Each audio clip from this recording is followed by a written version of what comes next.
What's going on, you guys? Nick here with Nick Strength and Power. I've got a couple of interesting stories for you guys today. The first story that I've got for you guys today, something I think a lot of people have been waiting for, and that is an update from Neckzilla just days away from taking the stage in Dubai. And look, I'm not going to lie to you guys. I think these are impressive updates and maybe even promising updates from Neckzilla. The condition that he shows off here, even with the caveat that this is clearly in a magic mirror, perfect lighting, perfect angle, and he has been very selective with the updates that he has released going into the show. He's been, very selective, kind of cherry-picked some updates here and there.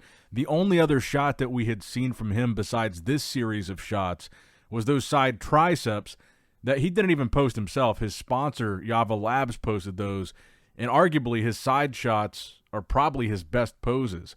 And those were also under really good lighting. But looking at these updates, particularly the most muscular, it is impressive. He's got some deep striations in his chest.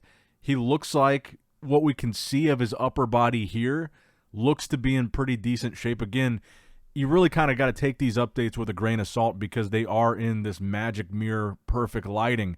But they do look impressive. And I think that people do want to see Neckzilla come in really good shape. They want to see him at his all-time best. They want to see what it would look like for somebody with his crazy proportions and his crazy size, really bring the conditioning to the next level. I think the criticism really just is that he hasn't proven it yet. And I think also the criticism is kind of that his size is what carried him at last year's Dubai Pro and got him that fourth place spot, despite, again, in my opinion, thinking he kind of looked like he was in guest posing shape at that show. But I think the other thing, too, was last year before Dubai, there was either 2 or 3 shows. I know the New York Pro was one of them. I believe the Arnold Classic was the other, that he had committed to these shows and just didn't show up. I think there was a third one, too, but Dubai was the show he ended up doing. So there was also this kind of other factor of him committing to doing shows and then just not showing up. So you kind of combine that with the look that he brought to the Dubai Pro last year, and to me, it really shows inconsistency. Because last year, when he got his pro card, he had so much momentum and so much hype and so many things going for him with the size, the nickname, he's got these crazy quads, and then just out of the gate, kind of fumbling and saying, I'm going to do this show, I'm going to do that show, and then just kind of blowing him off. Then the show that he finally does show up for, the Dubai show, it was a very lackluster version of his physique, and I think people kind of expected, well, if you're going to blow off all these shows before Dubai, then Dubai, you got to really bring something crazy, and he just didn't do that. So I think for me, I see people talking, saying they think Neckzilla is going to win. I still don't think that. I do think the updates are impressive. I think they're promising. But again, some of the weaker points in his physique, I think from the back is where his conditioning really, the back and the lower body from the back specifically, are where his conditioning really kind of lag. And that's something you don't see at all in this update. Like, he's a mass monster. Of course, he's hitting a most muscular pose here, and he looks good under good lighting. That's not really a stretch. That's not saying something that we didn't really expect to see. He's huge, he's in good lighting, he's hitting a most muscular, and he looks impressive. But what's his lower back looking like? What are his hamstrings looking like? What are the glutes going to look like? How deep are the separations in his quads going to be? Will he have more detail in his back? These are the questions that are just not going to get answered from looking at most muscular shots under good lighting.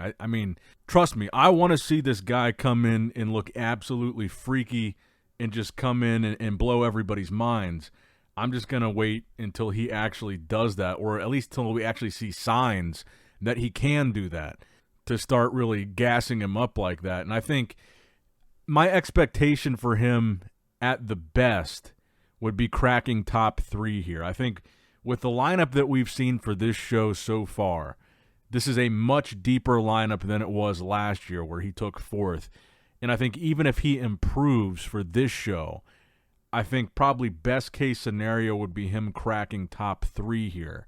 I don't expect him to win the show, but I think cracking top 3 would be an accomplishment for him in a lineup where you've got Behrouz, you've got Nathan, you've got Bonek, you've got Tonio, you've got Mofuda. These are bodybuilders that win shows. These are bodybuilders that have gone to the Olympia and placed high. If he's able to beat any of them, it's huge for him.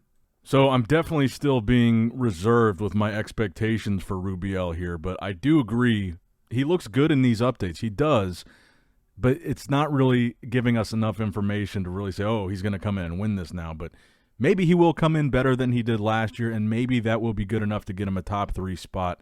I just still am hesitant to say that about him at this point.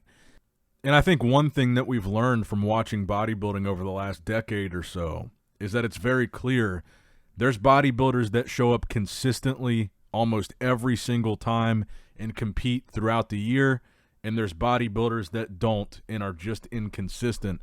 And I still think that that very early phase of his career, with that much momentum, just blowing off those early shows and then showing up to Dubai just not looking anywhere near what people expected him to look, I think that could be viewed as a clear indicator of somebody that's just going to be inconsistent.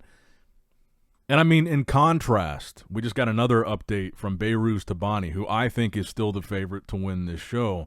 And in contrast to Neckzilla, and this is why I respect Behrouz so much, and this is why I say he belongs on the Olympia stage. You talk about consistency. He shows up every single year, even probably knowing he's not going to be able to get to the Olympia. But every single year, he competes, he brings a great package, he wins a show, he qualifies, and then he tries to get to the Olympia. He tries to get that visa through, and it just doesn't happen.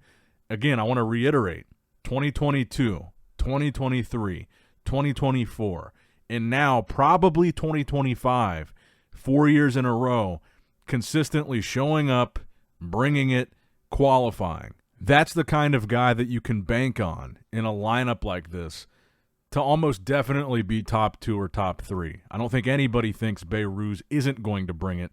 And I think the fact that he even probably knows he's not going to be able to get to the Olympia due to these travel issues, these restrictions, I think that makes him want to bring it even more to the shows that are not the Olympia, just to show the world how good he really is, how much he can bring it. He's just not able to do it at the Olympia. And I think that says a lot about the type of bodybuilder Behrouz is. And he's not the only guy in this lineup like that. I mean, talk about consistency with a guy like William Bonac competing, half a dozen times or more in a year. Every single show he does, he's first call out. And I mean, obviously there's a difference between that and Neckzilla, who's just kind of starting out his career as a pro. But again, I just think right out of the gate, blowing off shows, coming in really off, I just don't think it's a great sign for somebody that's looking to get their foot in the door and start to make a name for themselves as a pro. And look, don't get me wrong. I think there'd probably be nothing more exciting that could happen at the Dubai Pro this weekend than him winning the show, than Neckzilla winning. If Neckzilla comes in just looking like a world beater, greatest conditioning we've ever seen from him, and he destroys this lineup, I'm all for it. I think that's the most exciting thing that could happen. I would love it. It'd be entertaining.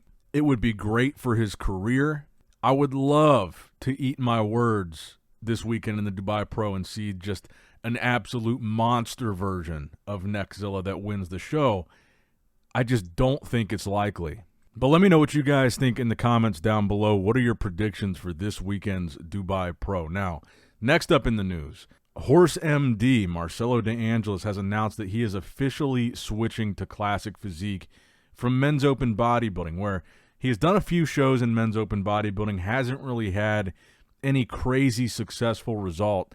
And if you guys remember, when he initially turned pro, that was actually his plan out of the gate, was to do classic physique, to start out in classic, but he was actually struggling with making weight for classic physique. So that's why he ended up doing men's open bodybuilding.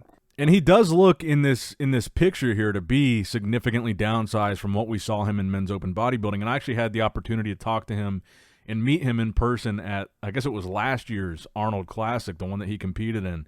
And he's like the friendliest, nicest dude ever. So I hope the best for him. I think he's got a great physique.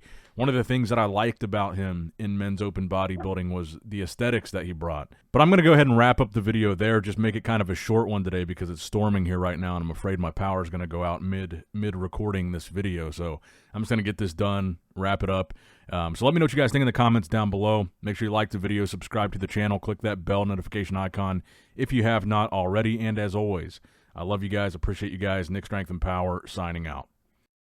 All right, guys, don't forget to click that like button and subscribe to this channel if you enjoy the content. Also, check out my Instagram at Nick Strength Power, my Facebook page, which is simply Nick Strength and Power, my secondary YouTube channel, Nick Strength and Vlogs, for vlogs and bonus content that you will not see on this channel. And consider subscribing to my third YouTube channel, Nick Strength and Pokemon, which is all things Pokemon and trading card games, completely unrelated to this channel. So if you're into that, give that one a look.